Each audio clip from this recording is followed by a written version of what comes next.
In order to build applications with Angular, you need to be comfortable with TypeScript. So in this section, I'm going to introduce you to the fundamentals of TypeScript and object-oriented programming principles. So by the end of this section, you will have a good understanding of type annotations, arrow functions, interfaces, classes, constructors, access modifiers, properties, and modules. If you're familiar with these concepts and know how to implement them in TypeScript, feel free to skip this section and move on to Angular. Otherwise, you really need to watch every lecture in this section. So now let's get started. So what is TypeScript? TypeScript is not an entirely new language. It's a superset of JavaScript. So that means any valid JavaScript code is also valid TypeScript code. But TypeScript has additional features that do not exist in the current version of JavaScript supported by most browsers out there. For example, in TypeScript, we have this concept of strong or static typing. If you have worked with languages like C# and Java, you know that in these languages, when we define a variable, we need to specify the type of that variable. Now in TypeScript, typing is optional, so we don't have to use this feature. But using this feature makes our applications more predictable, and it also makes it easier to debug them when something goes wrong. TypeScript also brings quite a few object-oriented features that we have missed in JavaScript for a long time. We have the concept of classes, interfaces, constructors, access modifiers like public and private, fields, properties, generics, and so on. You're going to learn about this in this section. Now, another benefit of using TypeScript is that with TypeScript, we can catch errors at compile time instead of at runtime. Well, of course, not all kinds of errors, but a lot of errors. So there is a compilation step involved, and when we compile our TypeScript code, we can catch these errors and fix them before deploying our application. And finally, another benefit of using TypeScript is that we get access to some great tools out there. One thing that I personally love about TypeScript is the IntelliSense that we get in our code editors. Again, you're going to see that in this section. So TypeScript is a beautiful language, and it's basically a superset of JavaScript. So any valid JavaScript code is also valid TypeScript code. Now, the browsers out there, they don't understand TypeScript, and it's very unlikely that they're going to support it in the future. So we need to compile, or more accurately, transpile our TypeScript code into JavaScript. So this is part of building our application.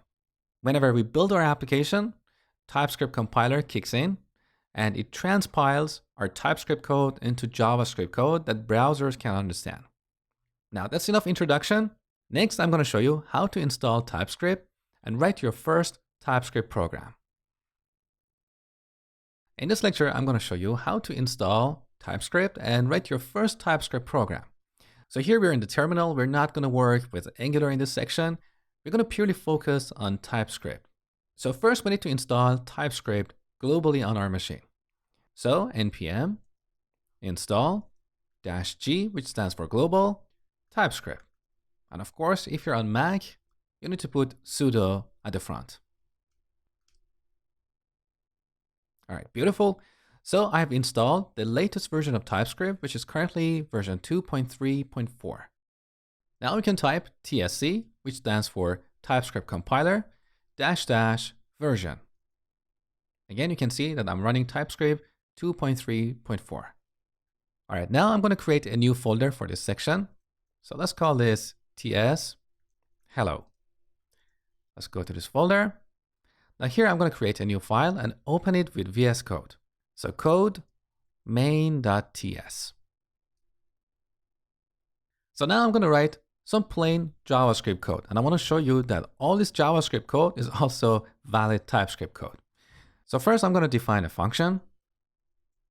Let's call this log. That takes a message. And here we simply log that message on the console, like this. Then I'm going to declare a global variable. Let's call this message and set it to this string, hello world. And finally call our log function, message.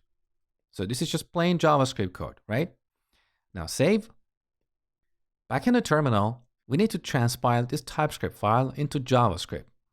So TSC or TypeScript compiler main.ts. Now, if you look at the files in this folder, look, we have main.js and main.ts. Now, this transpilation or compilation step, when you're building an Angular app, happens under the hood. So you don't have to manually call the TypeScript compiler. In fact, when you run your application using ng-serve, Angular CLI calls TypeScript compiler under the hood to transpile all our TypeScript code. All right, now let's open our main.js file. So code main.js. So it's exactly the same code that we wrote, but now it's in a JavaScript file. So all JavaScript code is also valid TypeScript code. Now back in the terminal, I can execute this code using Node. So Node main.js.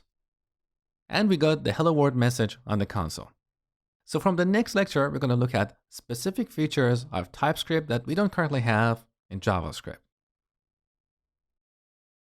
All right, let's explore TypeScript by looking at variable declarations. So in TypeScript, there are two ways to declare a variable. We can use the var keyword, which we have seen in JavaScript, like var number, we set it to 1. Or we can use the let keyword. So let count to be 2. Now, before I explain the difference, I need to clarify that the let keyword is also being added to the JavaScript. So JavaScript has a few different versions. We have ES5 or ECMAScript 5, which is the version of JavaScript supported by pretty much all browsers out there. It's been around for a long time. Now we have ES6, which is a newer version, and it was introduced in year 2015. And from that point, the ECMAScript team, which is the team extending JavaScript, decided to use the year number instead of the version number. So we have ECMAScript 2015, 2016, and 2017. Now in ECMAScript 2015, which is basically ES6, we also have this let keyword. But in case you're not familiar with it, let me explain how it works. So I'm going to define a function. Let's call it do something. It doesn't really matter. Now here I'm going to define a for block. So var, we set I to 0. And as long as I is less than 5, let's increment it. Here we have a block and then log it on the console. Now finally, at the end of this function, I'm going to log this I one more time, but with the label finally. And then I'm going to call this function here. So in the terminal, I'm going to compile this file, main.ts, and also at the same time, run it with Node, main.js. Note that the value of I at the end is 5. So this is the issue we have when declaring a variable using the var keyword. So we have declared I here inside this for block, but it's also meaningful and available outside the for block. Now, if you have worked with languages like C# or Java, you know that we don't have this concept in those languages. In JavaScript, a variable declared with a var keyword is scoped to the nearest function. So in this case, the nearest function is do something. So once we declare I inside this for block, it's available anywhere in this function. Now let's see what happens when we declare this variable using the let keyword. So let. Now look, we immediately got a red underline here, which indicates a compilation error. And this is one of the beauties of TypeScript. When you're writing TypeScript code, you can catch these errors at compile time, before you run your application, before you deploy it. Now let's hover our mouse here. So this is the error, cannot find name I. So now I is scoped to the nearest block instead of nearest function. And this is the proper way to declare variables, which prevents a lot of issues later down the road. Now I want to clarify something. Let me save this file. Back in the terminal, first I'm going to remove main.js. Now I'm going to recompile our main.ts. Okay, we got our error here, cannot find name I. However, if you look at the files in this folder, we do have main.js. So even though we have a compilation error, the TypeScript compiler still generated main.js. Let's have a look at the content of this file. So this is the code that is generated. So by default, TypeScript compiler compiles our TypeScript code to ES5 or ECMAScript 5, which is the older version of JavaScript that is supported by all browsers out there. Now there we don't have the let keyword. So that's why our compiled code now uses the var keyword. And this is perfectly valid JavaScript code. So I can go in the terminal and simply run this code and get the same output as before. So what I want to clarify here is that TypeScript compiler reports these errors, but still generates valid JavaScript code. So here's the takeaway for this lecture. From now on, anywhere we want to declare a variable, we use the let keyword. Once again, this does not stop the compilation step, but at least we can catch the issues earlier during the compile time. Next, we're going to look at different types we have in TypeScript. In this lecture, I'm going to show you different types we have in TypeScript. So let me start by declaring a variable called count and set it to 5.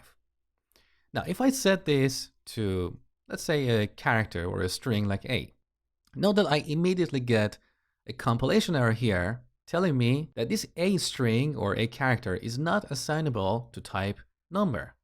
Now, we can perfectly do this in JavaScript because in JavaScript, we can change the type of variables on the fly, but in TypeScript, we get a compilation error.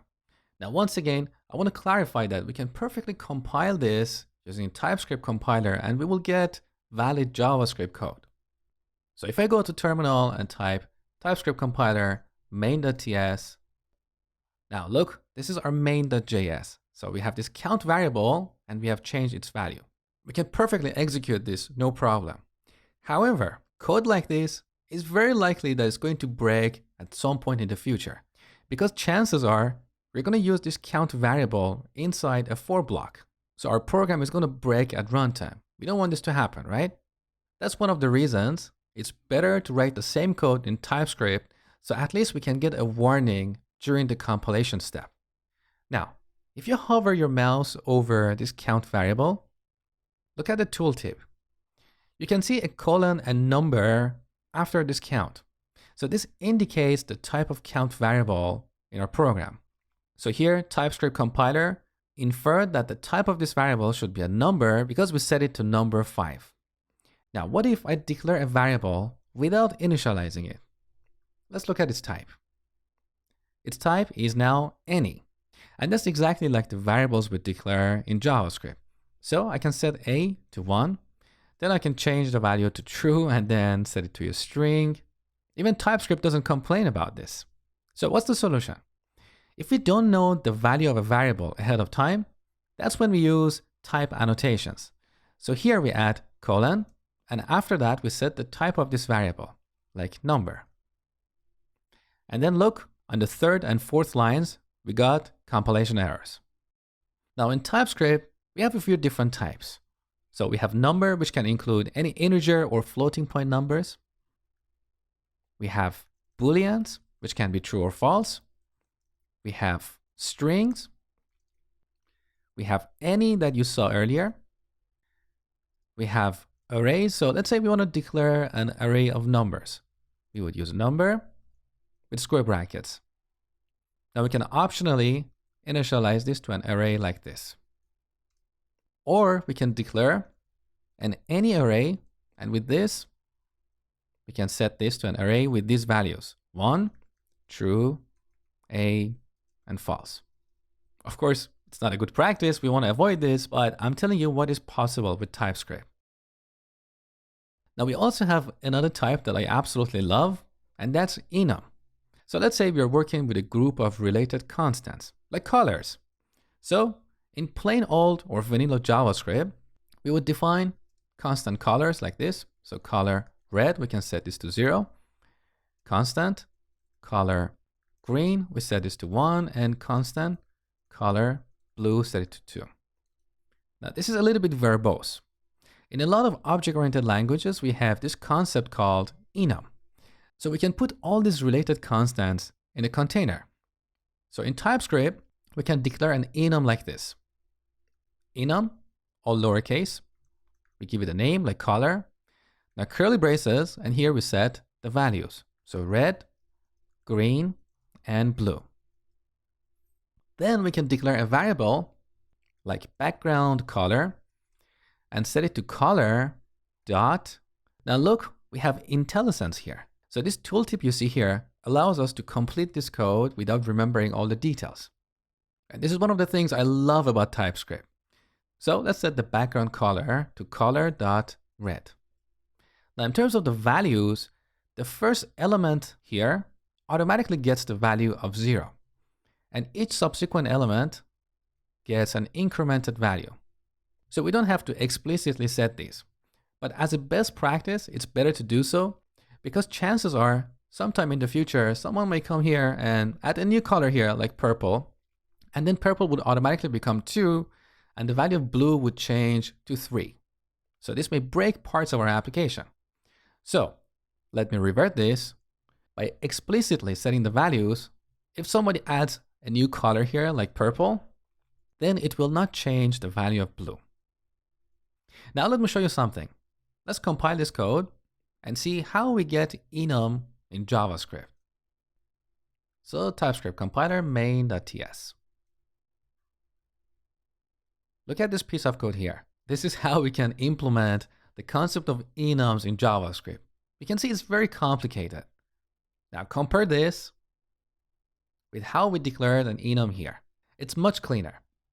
So the more you work with TypeScript, the more you're going to love this language. In this lecture, I'm going to show you the concept of type assertions in TypeScript. So I'm going to start by declaring a variable like message and setting it to a string. Now here we can type message dot, and look, we get this beautiful IntelliSense. And in this tooltip, we can see all the things we can do with a string. So all these items with these purple icons are functions. For example, we have this function called ends with. We can call this and see if this message ends, let's say with C. And this returns a Boolean.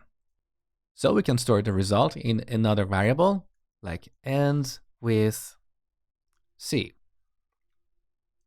However, sometimes TypeScript may be a little bit confused about the type of a variable. For example, I'm going to remove this initialization here and initialize this variable on the second line, ABC. Now look at the type of this message variable. It's any, because by default, when we don't set a value, the type is any. Now the problem here is that if I delete this and type period, look, we don't get that IntelliSense anymore. Because ends with is something that we can do with a string, not with an object of type any. So what should we do? In this case, we need to explicitly tell TypeScript compiler that this message variable is actually a string. And this is what we call type assertions. Now, how do we do type assertions? There are two ways. One way is to prefix this variable with angle brackets. And here we put the type, like string. Now we need to enclose both these parts in parentheses, like this. Then, if we press period, we get our beautiful IntelliSense with all the functions or methods available on string objects. Now there is also another way to do type assertion. So let's change the name of this variable to alternative way. And here, instead of angle brackets, we use message as string. They're exactly the same. The approach you choose is purely your personal preference. But the first approach is what you see more in a lot of tutorials and code bases out there. Now, I just want to clarify something here. This type assertion does not change the type of this variable at runtime. In fact, it's not going to restructure that object in memory. It's purely a way to tell TypeScript compiler about the type of a variable, so we can access the IntelliSense. Another concept you need to know when using TypeScript to build Angular applications is the concept of arrow functions. So in JavaScript, we can declare a function like this. Let log, we set this to a function. This function takes a message object and simply logs it on the console, like this. Now in TypeScript, there is a shorter way to define this function. So let's call the other one do log. Now we don't need the function keyword anymore. We can simply add the parameters, in this case, message. Then we add this arrow, and that's why we call this an arrow function. And finally, the code block. So console.log message. Now, if our function has only one line, we can even exclude these curly braces. So we can make this code a little bit shorter and cleaner, like this. If you have worked with C#, you have seen this before. In C#, we call this a lambda expression. In TypeScript, we call it an arrow function. It's exactly the same thing. Now, if you have one parameter here, you can even exclude the parentheses. But I personally don't like this because I think it makes the code a little bit less readable. So I always like to put my parentheses here to indicate to the reader of this code that these are the parameters. Now, what if we don't have any parameters? We just add empty parentheses. And of course here, we don't have the message. So if you have not seen this before, get used to it. It's a really nice and clean way to define functions. All right, now let's see how we can use custom types in TypeScript. So I'm going to start by declaring a function like draw point. So this function takes an X and a Y and simply draws it on the screen. Now, we don't want to worry about the actual drawing algorithm. We just want to focus on the signature of this function. Now, this function is not too bad. Here we have only 2 parameters. But sometimes when working with more complex concepts, we may end up with a function that has so many parameters, like this. This is really, really bad, and it's something you should avoid at all times. In those situations, it's very likely that a group of these parameters, maybe all of them, belong to a single concept. As an example, think of a car. A car has so many different properties. We don't want to pass all those properties to a function like drive car. Instead, we want to encapsulate them inside an object and only pass that one object here. So in this example, instead of passing X and Y here, it's better to pass a point object. And then we can call this function like this, draw point. We give it an object with 2 properties, X and Y. So now our function has a cleaner syntax. However, there is a problem with this implementation. Instead of a point object, I can pass a person object that has a name property. And nowhere here, we're getting a compile time error. But we know that this code is going to break at runtime because the algorithm in our draw point function is expecting X and Y properties. So what's the solution? Well, let me revert this back. Okay, we've got X and Y. So there are 2 solutions to solve this problem. One way is to use what we call inline annotation. So just like we can annotate this parameter with a type like number, we can annotate it with a custom type or a custom object.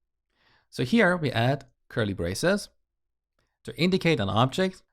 This object is going to have a property called X, which is a number, and also another property called Y, which is again a number. So this is what we call inline annotation. It works fine for simple cases, but the problem with this, as you can see, is that this is a little bit verbose. Also, chances are somewhere else we might have another function that expects a point object. We don't want to repeat this object literal in multiple places. So in those cases, a better approach is to use an interface. If you have worked with object-oriented program languages like C# and Java, you know the concept of interfaces. We have the same concept in TypeScript. Now, if you have never worked with interfaces, let me show you how they work. So on the top, I define an interface. And I'm going to call this point. Curly braces. Then I add X is a number and Y is a number. So with this interface, I'm defining the shape of an object. And then I can simplify this declaration and set the type of this parameter to point. This is much cleaner, and we can also reuse this in multiple places. Just one thing, note the naming convention I have used here. So because I'm introducing a custom type, I've used Pascal naming convention. So the first letter of every word in the name of the interface should be capitalized. So here we have uppercase P, not a lowercase p, okay? So when using interfaces, always use Pascal naming convention. So in the last lecture, we used an interface to define the shape of a point object. But there is a problem with this implementation. In object-oriented programming languages, we have this concept called cohesion, which basically means things that are related should be part of one unit. They should go together. This is what we call cohesion. Now back to this example. On the top, we have used an interface to define the shape of a point object. And below that, we have a standalone function. And this is where we have violated the cohesion principle. So the concept of drawing a point is highly related to the structure of a point. It should not be a separate function. Now, if you're going to build a utility library for working with points, chances are you're going to create another function like getDistance that calculates the distance between 2 points. So point A of type point and point B of type point. And this goes to this code block. Again, we have violated the cohesion principle. We have two functions hanging in the air, separate from the point object. Since these concepts are highly related, they should be part of one unit. In object-oriented languages, we call that unit a class. So a class groups properties and functions that are highly related. Now, in this implementation, unfortunately, we cannot move these two functions inside our interface because interfaces are purely for declarations. They cannot include any implementation. In other words, we cannot have the algorithm for calculating the distance between 2 points or drawing a point inside this interface. What we can do instead is to add a function here, a function declaration. So we're going to have a draw function that takes no parameters and returns void, which means it doesn't return anything. Now, you might be asking, why don't we have this point parameter here? Because if all these members, x, y, and draw are part of one unit, we don't need to pass x and y as parameters to the draw function. This function can directly access these properties, x and y, in the same unit. So we don't need this parameter here. Now in interfaces, as I said, we cannot have implementation. We can only have the signature of a function. So with this interface, we're telling TypeScript compiler that our point objects should have two properties, x and y, and a function called draw. The implementation of that is somewhere else. So what should we do now to apply the cohesion principle here? We need to use a class instead of an interface. So on the top, I'm going to change the type to class. And here I'm going to replace this comma with semicolon. So our point class has 3 members. The first 2 members are what we call fields that we use for storing data. And the third member is a function. Now here in this class, we can have the actual implementation of this draw function. So we can simply define it like this: draw, and then add all that logic for drawing a point. Now similarly, we can have another function, getDistance, that returns the distance between this point and another point, like this. Again, all that logic will end up here. Now with this restructuring, you can see that everything about a point is in one unit, in one class. So we have the coordinate, which includes x and y, and 2 functions, draw and getDistance. Now in object-oriented programming terms, we refer to these members as fields and to these functions as methods. So when a function is part of a class, we call it a method. All right, now with this new implementation, we don't want these 2 functions hanging in the air, so delete. This is a much better structure. Also, we're not going to call draw point like this anymore. So here's our point class. In the next lecture, I'm going to show you how to create an object of this type and call the draw method. All right, so here's our class. Now let's declare a variable of this type. So let point be of type point. And then we can type point dot. Look, we have this beautiful IntelliSense. We have 2 methods, draw and getDistance, and 2 fields, x and y. Now in TypeScript, we also have a concept called property, which is different from a field, but a lot of people use these terms interchangeably. Later in this section, you're going to learn the difference between fields and properties. Now, if you want to call the draw method, we simply call it like this. So this draw method is now part of the concept of a point. It's not a function hanging in the air, polluting the global namespace. Now, for this demo, I'm going to add a simple console.log here and display the coordinate of this point. So x, now here I want to add the x field, but we cannot use it like this. We need to prefix it with this dot. So that refers to this field in this class. And then I'm going to add y is, once again, this dot y. Now let's compile and run this program and see what happens. So tsc, what should we type here? Main.ts. And we can shortcut by adding this pipe here. Type node and then main.js, okay? We got a runtime error. Cannot read property draw of undefined. So this is the problem. When we call this draw method, this point object was undefined. Because here, unlike the basic types we have in TypeScript, like numbers, strings, booleans, we're dealing with a custom type. When defining an object of a custom type, we need to explicitly allocate memory to it. How do we do that? Well, here where we declare the point object or the point variable, we initialize it using the new operator. So this object is a new point. And here we add parentheses. This is the syntax. Now you can see that we have repeated this point here twice.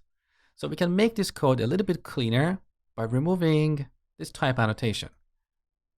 Because TypeScript compiler can infer from this assignment here that the type of this object is a point object. And let's verify that. So look, you're working with a point object. Now, one more time, save. So back in the terminal, TypeScript compiler, main.ts, and then node main.js. Okay, we didn't get an error, but you can see that these x and y fields don't have a value because by default they are undefined. So we can get back here and set point.x to, let's say 1 and point.y to 2. Now back in the terminal, TypeScript compiler main.ts. I actually made a mistake earlier.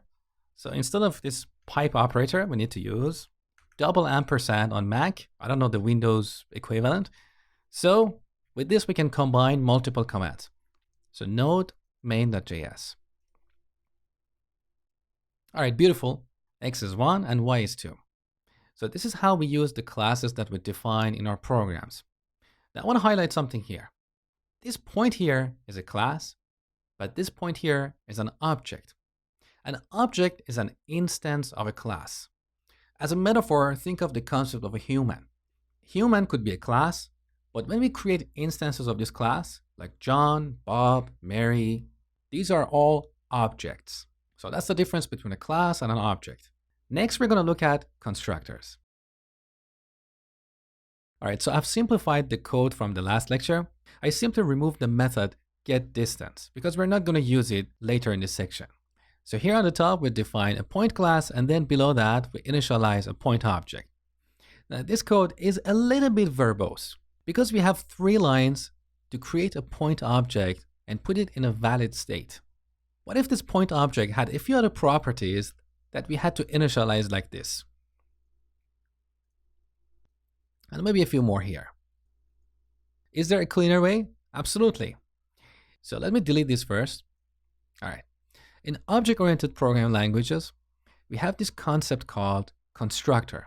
So every class can have a constructor, which is basically a method that is called when we create an instance of that class. So let me show you how it works. In the class, I'm going to add a method. The name of this method is constructor. This is a reserved keyword in TypeScript. Now this method can have parameters. So x, which is a number, and y, which is also a number. And then here in this method, we can initialize these fields. So what should we write here? This dot x, we set it to this x argument that we get here. And similarly, this.y, we set it to y. Now look, we got a compilation error here. Because when creating a new point object, we need to supply these values. Look at the error. Supplied parameters do not match any signature of call target. So here, we need to supply the values for x and y, 1 and 2. And with this, we can simplify this code and get rid of these 2 extra lines. And here's the end result. Now, what if somewhere else in our program, we don't know the initial coordinate of a point? In other words, what if I want to create a point object without setting these values? Is that possible? Yes, absolutely. But it's a little bit different from how you have seen that in other languages like C# and Java. In C# we can have multiple constructors. In TypeScript, we can't. So the solution for this is to make these parameters optional. So here, after x, I add a question mark, and that makes x optional. And similarly, y should be optional as well. Because once you make a parameter optional, all the other parameters on the right side of that parameter should also be optional. This is a rule by TypeScript and a lot of other programming languages. So now look, we don't have a compilation error when creating a point object without initial values. All right, so here I've created a point object with an initial coordinate. Now, what if in our program, we want to have this rule such that when we initialize a point object, we should not be able to change the x or y values. With this implementation, I can always come here and set point.x to a different value. How can we avoid this? Sometimes we need this feature in our programs because it will make them more predictable. It reduces the chance for bugs. So, how should we prevent the coordinate of this point object to change after it's initialized? Well, in object-oriented languages, we have this concept called access modifiers. An access modifier is basically a keyword that we can apply to a member of a class to control its access from the outside. So in TypeScript, we have 3 access modifiers: public, private, and protected. Public and private are the most common. And by default, all members are public. Let me show you what I mean. So here, in our point class, we have 3 members, right? We have 2 fields and 1 method. So when we create a point object and type point dot, look, these are the members of the class. And because they are all public, we can access them here. And that's why we can see them in the IntelliSense. However, I can go here and prefix this field with the private keyword. Now, once we create this point object, if I type point dot, look, x is not in the list. It's not accessible. It's private. So if we try to set point.x to 3, look, we have a compilation error in TypeScript. It says property x is private and only accessible within class point. Now with this technique, I can go here and apply the private keyword on the y field as well. And now, once I initialize a point object, I can no longer change its coordinates. I can only call the draw method. Okay? So this is why we use access modifiers, to control access to certain members of a class from the outside. You can apply these access modifiers on fields, properties, and methods. Now, by default, if you don't set an access modifier, it's assumed to be public. So here, the draw method, as you know, is public. I can also add the public keyword here, but this is redundant. It's just making my code noisy. So you don't really need to add this. It's better to keep your code short and clean and use the private access modifier only when you need to. Next, I'm going to show you one of my favorite features of TypeScript around access modifiers. As you write code with TypeScript, you see constructors that follow a pattern like what you see here. So here we have 2 parameters in our constructor, and we use these 2 parameters to initialize the fields in this class. The code looks a little bit redundant. This.x equals x and this.y equals y. TypeScript has a fantastic feature that helps you achieve the same thing with less code. So here, we can delete these 2 fields here. And in our constructor, we can prefix our parameters with an access modifier. So here I want to have two private fields, X and Y. I can simply prefix these with the private keyword like this. So TypeScript compiler will generate these fields for us. And also, we don't need these ugly, repetitive assignments either. So if we prefix a constructor parameter with an access modifier, whether private or public, TypeScript compiler will generate a field with the exact same name, and it would also initialize that field with the value of this argument. It's one of my favorite features, and you're going to see that a lot in this course. Now, I'll clarify something before I finish this lecture. In this case, our fields were private, but if they were public, we would use the public keyword here. So this means when we create a point object, we can access the X field. Okay? So I'm going to revert this back to the private. All right, now this implementation has a tiny problem. We can set the initial coordinate of this point, and we can also draw it, but there is no way for us to read the coordinate. So I cannot access point.x here to display it to the user. What's the workaround? Well, one simple solution is to define a method like this, get x, and here we simply return this.x. Because in this class, we do have access to all the private members of this class, but we cannot access them from the outside. Okay? Now here, I can always call point.getX to get the x value and display it to the user. Now let's talk about another use case. Maybe we want to give the user the ability to set the initial coordinate here, but we also want them to be able to change this coordinate later only if they provide a value within a given range. What do I mean by that? Let me show you. I'm going to define another method here, set x. Now this method is going to get a value. That's the new value for the x field. Let me scroll down. Now here, first we can do some basic validation. So if value is less than 0, we want to throw an error. Throw new error. Value cannot be less than 0. Otherwise, we want to set this.x to this new value. Okay? Now with this implementation, we can always change the value of the x field like this. Point.setX, we set it to a new value. Now, if you have a use case like that in your applications, you can use what we call a property. So in TypeScript and in a lot of object-oriented programming languages, we have a concept called property, which is exactly for this very use case. So look at how I can define a property here.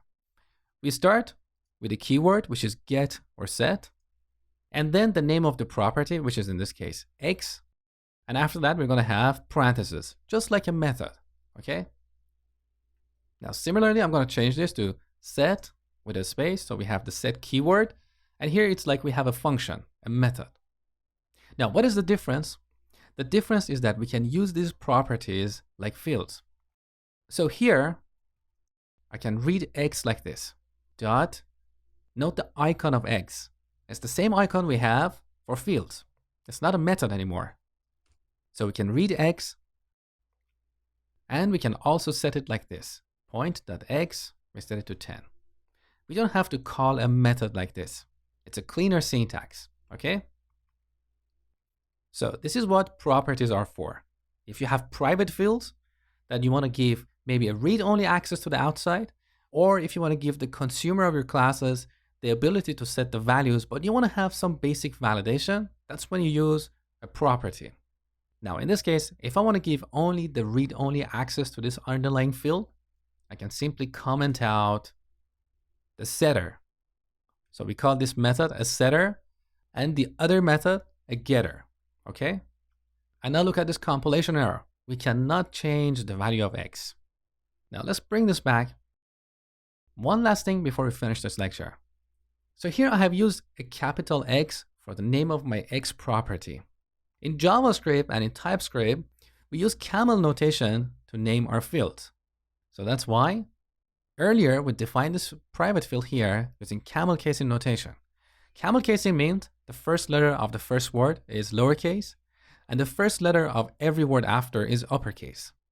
Now, what should we do to use camel casing notation for our properties? If I name this the lowercase x, it clashes with the existing field. So let me revert this back. A convention we use to solve this problem is to prefix the name of the underlying field with an underline. So let's rename this using F2 and prefix it with an underline. Okay. Now similarly for the y parameter or the y field, I'm also going to use underline y. Then we can rename this property from capital X to lowercase x. Once again, we press F2, lowercase x, and note that both instances, both the getter and the setter, are updated. Now, we can work with this x property exactly the same way we use the x field. So here's the lesson. A property looks like a field from the outside, but internally it's really a method in the class. Well, more accurately, it's either one method, which is a getter or a setter, or a combination of a getter and a setter. All right, I've simplified the definition of the point class. I removed the properties. So we have a simple constructor and the draw method, and we're using this point class below its definition. Now, this is a very simple program with only one file, but the real world application consists of tens or hundreds of files. We don't want to write all the code in one file like main.ts. So ideally, I want to move the definition of this point class somewhere else in a file like point.ts. So here in this project, I'm going to add a new file, point.ts. Now back in main.ts, I'm going to select all this code, cut it, and move it to point.ts. Now, in TypeScript, we have this concept called modules.